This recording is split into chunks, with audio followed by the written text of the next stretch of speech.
guys, it's your boy, Barca Boy 103. Today we're going to be doing the match preview for Osasuna versus Barcelona in La Liga. Yet another match coming up for the blaugrana side as they continue their perfect start to the league campaign, and with there being a big fixture this weekend, Barcelona could genuinely take one big step towards winning the league title with a win in this match. But before we get into it, make sure you guys smash that like button down below. Let's try to get to 200 likes this video, be very much appreciated. Also, if you're new, make sure to subscribe down below if you haven't already, and let's get into it.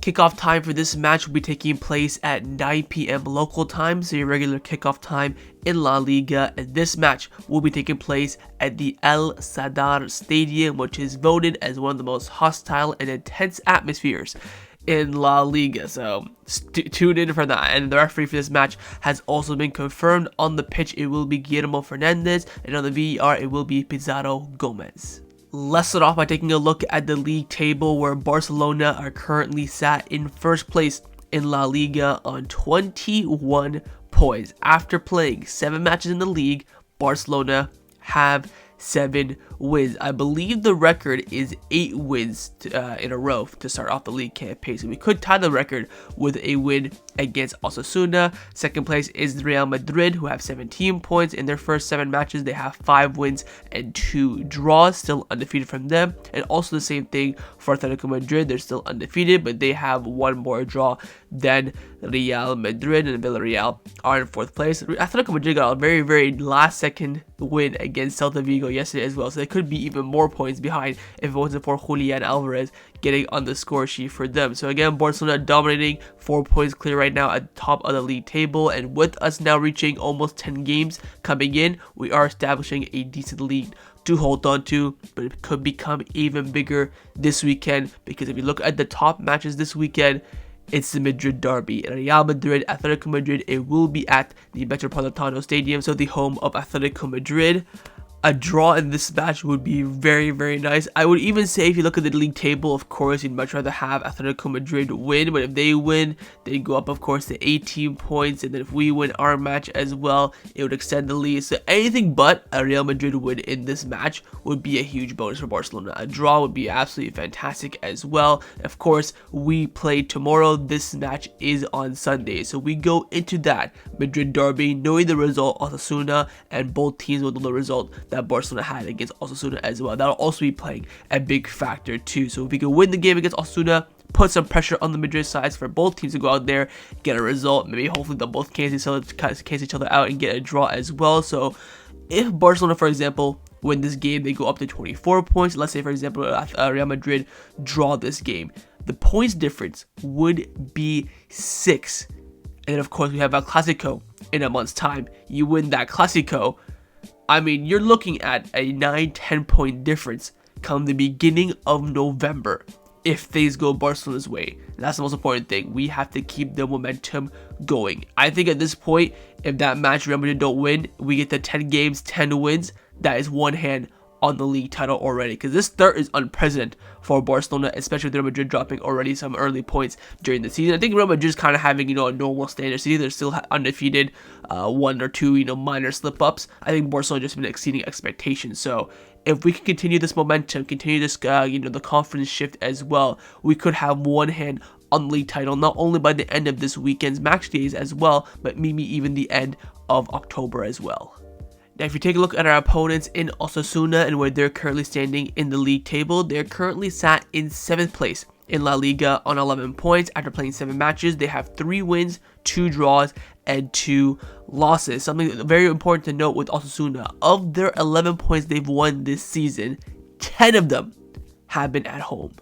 Let's now take a look at our opponents in Osasuna. Like I mentioned, so far in the league campaign, they're doing pretty good for their standards as well. Top half, fighting for those European spots, but their away form has been very suspect this season. Now, last time we did face Osasuna was all the way back in January of this year. It was a narrow 1-0 win with Victor Roque announcing himself as a Barcelona player. Of course, we know where Victor Roque is now. We did play Osasuna 3 times last season. Of course, 1 home, 1 away, and also in the Super Cup in Saudi Arabia. We won all 3, kept 2 clean sheets, but at the El Sadar last season, we did narrowly win 2-1. Lewandowski penalty in the 87th minute got Barcelona all 3 points because the 2 Joaos debuted in that game as well. You can see the lineup for this game in January. A few players missing, of course. No Araujo, no Joao Cancelo, no Kounde, no Frankie, but Inaki Peña was in goal for this game as well, so he's going to be, reliving the moment there a little bit. But this match was very, very tight. I think Barcelona did, of course, dominate, but it took us a lot of time to really break down the Osasuna defense, and of course, the Victor Roque header from, I believe, a Joao Cancelo cross got Barcelona all 3 points. At the time, a desperate 3 points as well. Now, take a look at Osasuna's last 6 matches in all competition. In their last match, they drew 0-0 with Valencia. They beat Las Palmas 2-1. They lost to Vallecano 3-1. They beat Celta Vigo 3-2. They lost to Girona 4-0. And they beat Mallorca 1-0. So like I mentioned, home form immaculate, away form suspect. Look at these home games. 1-0, narrow win against Mallorca. 3-2, narrow against Celta Vigo. Las Palmas, 2-1, narrow win. They're winning at home, but they're winning by only a very, very, very small margin. But let's take a look now at their last 3 matches in all competition. Firstly, 3-1 loss against Vallecano. You can see how they line up with the 4-3-3 formation. Again, a lot of familiar names in this lineup. I did watch the highlights for this game. It was very much a Vallecano team that were clinical. I think the match was very, very even between the 2 teams.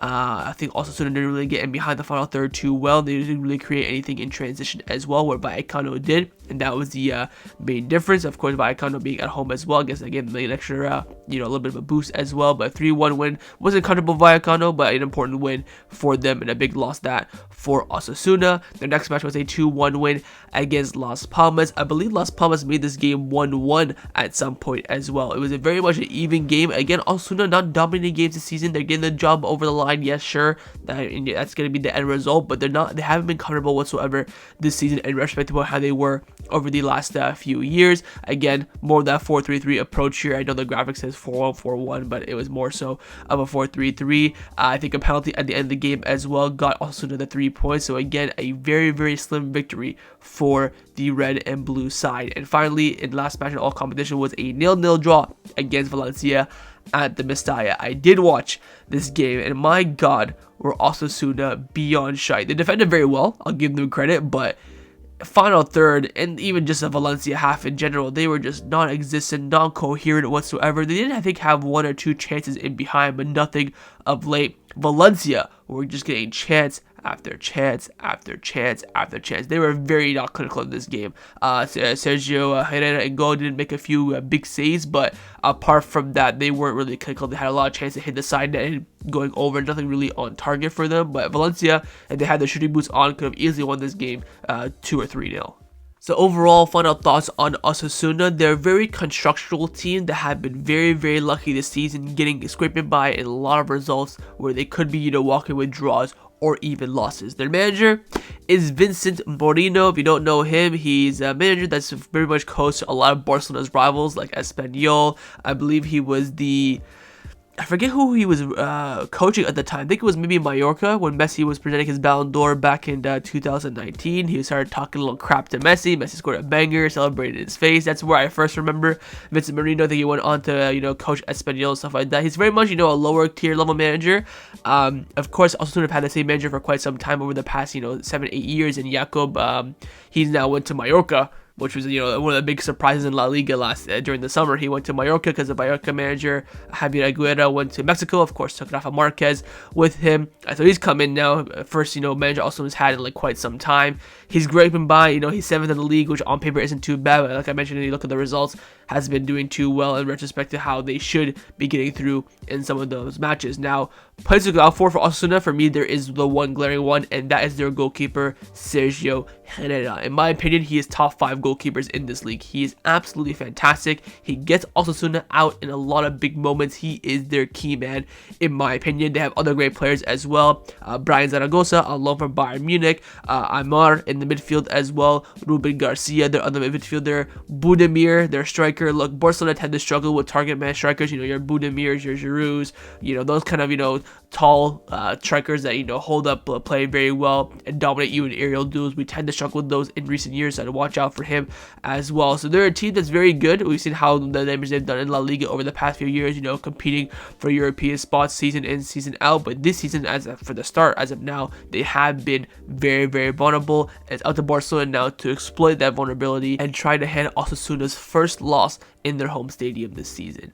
Now, we do have one injury update heading into this match against Osasuna, and it's in regards to Frenkie de Jong. Everything now points to Frenkie de Jong returning at some point next week, whether it be against Young Boys or Alaves. He's not going to be making, of course, this match against Osasuna, as Hansi Flick confirmed in the press conference, which I will talk about in a few minutes. But again, should be back at some point next week. Again, if he's in the squad list before the October international break, that's a big bonus. That way, during the international break, he can really work up to get the match rhythmness, sharpness, and we, of course, have Sevilla, Bayern, Real Madrid. He'll be fit and available for those games. That'll be the most important thing, to be at 1000% ready for that Sevilla game. That is the utmost time for me, in my opinion, for Frenkie de Jong. If you look at the majority of the injuries this season, of course, the two marks on that left hand side, they're out for the season. Olmo, Frenkie, Fermin should be back after the international break. Even maybe Gavi a week or two after the international break. I'll put Christensen alongside that as well. Of course, Araujo near the end of the year. So we should be getting back Frenkie, Gavi, Olmo, Fermin, and Christensen, I would say, by the end of October, which again, October is, next week. You have the international break as well. So by the end of October, we should be getting 5 key players back. Of course, Araujo near the end of the year as well. So slowly but surely, we are going to be getting players, more headache for Hansi Flick in terms of his lineup selection. Hopefully more options off the bench as well. So once we get healthy with already the fantastic start we do have, it's only positive signs for this team. Time now to get into Hansi Flick's press conference reaction to speak to the media, of course, early this afternoon. Was asked questions on the squad, the games coming up, of course, ahead of the October international break, fitness updates, and even some updates on the situation in regards to the goalkeeping positions. Let's get to see what the gaffer had to say this morning in the presser. Salsa, of course, saying that it's always good to win. We don't focus on whether it's the record or not. They're a team that has taken 10 points out of 11 at home. I know that their fans are very supportive in their stadium, and I like their atmosphere. He's then asked on understanding his understanding with players, and it's about the quality and the players have it. We're happy to work with them. They follow our instructions and we follow them closely. It's great to be the coach of Barcelona. On rotation for this match, Flick did say obviously there will be some rotation. We have to do it, but we also need experienced players like Raphinha or Lewandowski. We have to see how they are, but we are ready for tomorrow. On the return of Frenkie de Jong, said that I like what I've been seeing in training from him, as well with Gavi as well. They are increasing their level in training. In Frankie's place, he is close, and we will see what happens next week's that report, probably likely. They were asked on the UEFA sanction. If you haven't seen, Barcelona have been fined 10,000 euros by UEFA, and also have banned our fans from our next away match, which is going to be in Serbia against Red Star Belgrade, following the banner that was displayed in the Monaco game that was a little bit, not a little bit, but it was racist towards Germany, and Anyways, Flick was asked on his thoughts about this, and look, I agree with what Anina Ford said, the vice president of Barcelona. She gave the right answer. I don't think it's worth adding any more time to it. She handled the situation very well.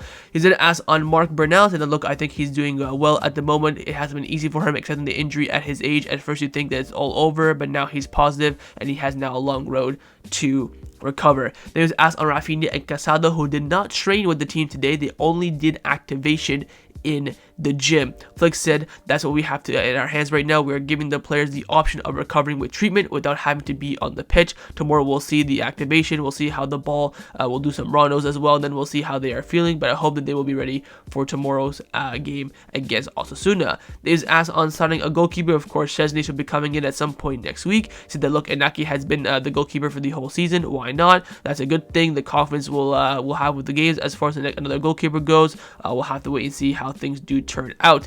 They asked on Kounde, should he be rested or not? Flick told the journalist, you go tell him to rest. After the games, we want him to rest, and he tells us no, that he wants to go on the pitch. He's a great professional. He takes good care of himself. It's not usual to see this in football, but it is a very good sign. Then asked on the emotional aspect of football, saying that maybe it's better to ask the players. I'm not sure. My team and I can do our job. We have a fantastic staff. This environment in which the players can grow. They trust us. Our ideas of competing football. It is the basis of creating an environment in which everyone feels at home. And finally, he was asked on the change from Ter Stegen to Iñaki Peña, at least for now. He said, look, it's the same with De La Fuente, of course, the goalkeeping coach. He's also included in our staff. He works and has worked with the best goalkeepers in the world. Iñaki has always been in all the meetings that we've had. In the last game, you could see in the last game that he was a very good connection between Iñaki Peña and his teammates as well. So highlighting there, no real difference between Ter Stegen and Iñaki Peña in regards to communicating with his teammates and being involved in the goalkeeping position for Barcelona.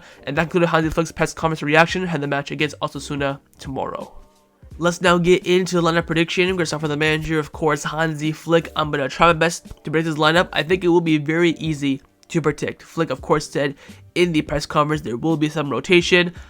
I am calling his bluff. I think he'll go with the full strength side for this game, which is of course Iñaki Peña in goal, a back four of Kounde, Cubarsí, Inigo Martinez, and Alejandro Balde, midfield three of Marc Casado, Eric Garcia, and Pedri, and a front three of Lamine Yamal, Lewandowski, and Raphinha. I think the only way Flick makes a change is if someone isn't fit, whether Raphinha is not fit, Casado is not fit, Inigo is not fit, Eric Garcia is not fit. If one of these players maybe can't play this game after Getafe, I think then he'll make a change. But I think he will go full strength.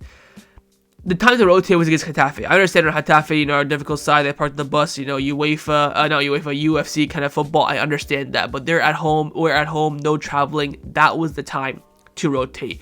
You cannot rotate against Osasuna at El Sadar, where they've been undefeated and have won basically all their points this season in their stadium. We're on a good run, and of course, with the Madrid derby being this weekend, you have to capitalize. We do play on Saturday, the Madrid derby is on Sunday. You have to capitalize. You have to go full strength in this game. If he does make a rotation or two, sure, but I don't think he'll make as many rotations as he did, of course, hint in the press conference that there will be some rotation. I think some is, more than two. I see one at the absolute most that isn't, of course, forced on knocks or injuries like that. But I think Hansi Flick will go with a full-strength team, and that's the line that I think the Hansi Flick will select for this match. But, of course, in the comments down below, let me know what you think Flick will go with. Now I'm going to show you guys my lineup, what I would do if I was the Barcelona coach. I have made one change from my predicted lineup for Hansi Flick, and that is me taking out Eric Garcia and putting Pablo Torre in the 10. The reason for this change is that I understand Eric Garcia did play very well against Getafe, but I want to see how Pedri and Pablo Torre work together in a midfield three. I also think that Pedri in that deep lying area just beside a pivot like Casado, that they kind of work together. He works a bit more better. He's better for the team. He's more fluid than he is in the 10 position. If he, of course, Eric Garcia was playing, Pedri would be a bit more advanced. Of course, we saw under when Dani Olmo was playing in the 10, how well Pedri did in that area. So I want to keep him there, I want him to grow, get used to that position, and I want to see how they kind of connect as well. I think Pablo Torre's deep lying passes, his vision in the final third will be huge to, break down that difficult 4-back for Osasuna, especially in their stadium as well. So that's the one change I would make to Flick's lineup. Apart from that, I would of course keep it fairly strong in a difficult game, and that's like that I would select for this match. But of course, in the comments down below, let me know if you'd rather pick my lineup or Flick's lineup. Time now for my score prediction. What do I believe the result will be in this match? You're probably thinking right now, Barca boy, you absolute pessimistic twat. Why have you predicted a 1-1 draw? Hear me out. Let me land. The streak's gotta end at some point. We're not gonna go 38-0 this season. I think that is very much genuinely impossible. Never been done in the history of football, where a team has won every single game in a league campaign. Let's enjoy the moment, of course, but stuff's gonna catch up to you at some point. Now, I'm also having a bit of a reverse psychology here, hoping to predict the 1-1 draw. We end up winning the game, which I tend to do when we have a difficult away games. I predict the draw, then we end up, narrowly winning it. It's a little bit of reverse psychology there, but I'm very, very confident that Barcelona will not lose this game. Again, El Sadar is a very, very tough away ground over the past few years. Apart from last season where we did win there 2-1 narrowly, we've struggled there. It's a stadium where the fans are super, super close to the field. They sell out against Barcelona. The teams also that we're facing also is very, very decent. We're coming off the back of playing literally every other day. We're playing every 2 days. Real Madrid played on Tuesday, then play on Sunday. So they get the adequate, 4 or 5 days rest. We played on Wednesday and are now playing on Saturday. You know how difficult that is for the players to do almost a 48-hour turnover in a high-intensity football match where there's, so much pre-game preparation and so much post, preparation done as well. It is absolutely criminal and ridiculous. So I think things are going to be catching up to us. I think the fact that we've not suffered any huge injuries apart from, Well, I don't mean it like that. I mean like we haven't suffered a lot of big injuries is a testament to how well this team is prepared. Of course, Ter Stegen got injured because he fell incorrectly. Bernal got injured because he was tackled incorrectly. And Dani Olmo is an injury where you could say, okay, he probably maybe overplayed a bit too much. He's injury prone as well. But I think stuff will catch up to us. So I'm going to predict the 1-1 draw here. Praying for a victory. Don't think we'll lose this game. Bit of reverse psychology as well. But of course, in the comments down below, let me know what you think the scoreline will be. So that was a match preview for Osasuna versus Barcelona in La Liga. Hopefully you guys enjoyed this video. If you did, of course, make sure you drop a like down below. And of course, in the comments down below as well, let me know your thoughts on everything we discussed. The main thing I want to firstly, of course, is your score prediction. And secondly, on those lineups. Firstly, would you rather pick my lineup or Flick's lineup? What do you think Flick will go with? What would you go if you're the manager? Leave me all your thoughts down below. And of course, make sure you guys subscribe down below as well if you haven't already, and I will see you guys tomorrow for the live watch along. Set the reminder on the screen and come and join me and watch the game with me. Follow after the match by my match reviews. I'll see you guys tomorrow. Huge game ahead. Let's hope we can get the 3 points, especially ahead of the Madrid derby on Sunday. Take care and Forza Barca.